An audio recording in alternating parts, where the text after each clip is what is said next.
it occurs to me that I wonder how people could have listened to the music in 1914.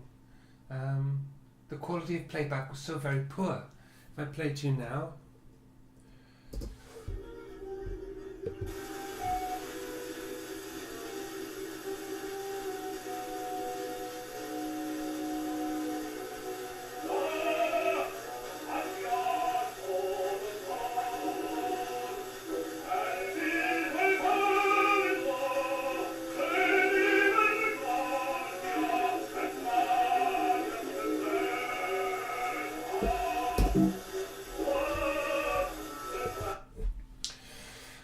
So the signal to noise ratio is about 1 to 1. There's as much noise as there is signal.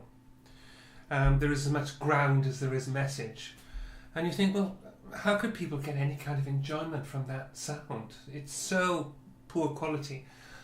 And I mean, part of it must be that they had no frame of reference. They don't live in a hi-fi digital world where crystal clear audio is possible.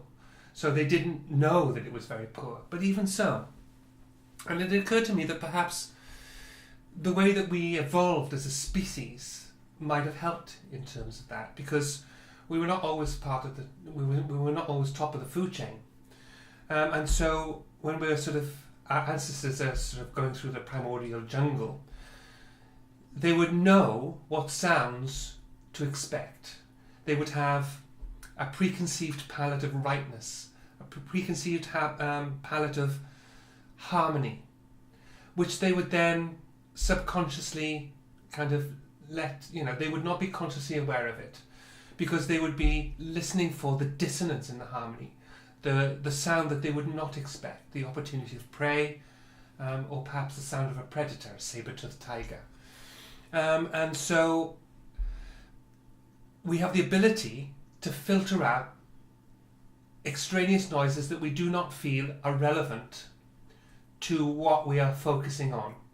Sports stars are very good at this. They're able to filter out the noise of the crowd and concentrate and focus on the job in hand, particularly in cricket, for example, where you have to take guard and look at the ball and hit the ball.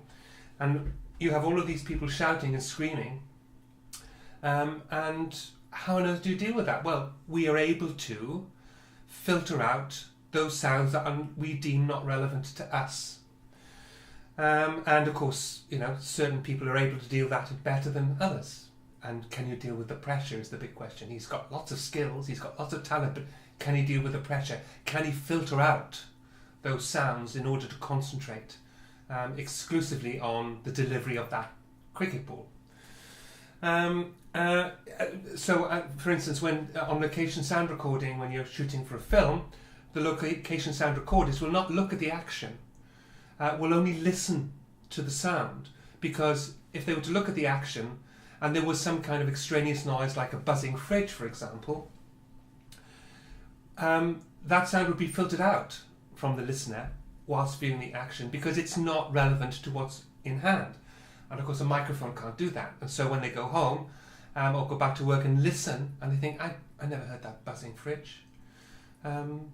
It's because we filtered it out, and the microphone couldn't do that. And lots of students make that mistake. And I think the same is true here, that we were able, through repetition, to filter out the sound of the needle. The needle is one of these. This is an embassy stylus. And you can imagine that needle scraping along the shellac disc, making that terrible, terrible noise. And so this is what's playing, but I wonder if what we hear, or what they heard in 1914, was that. The sound of the noise, hold on, let's turn it down a bit. The sound of the noise filtered out by us, because we're listening, we're focusing on the music. What I've done, I've just put a fairly primitive noise reduction on that.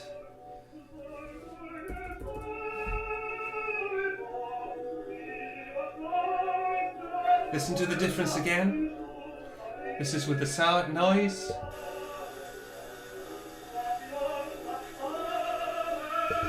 and without.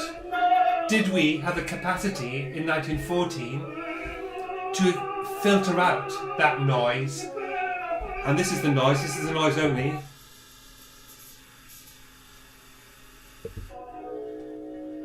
So that we could hear the music.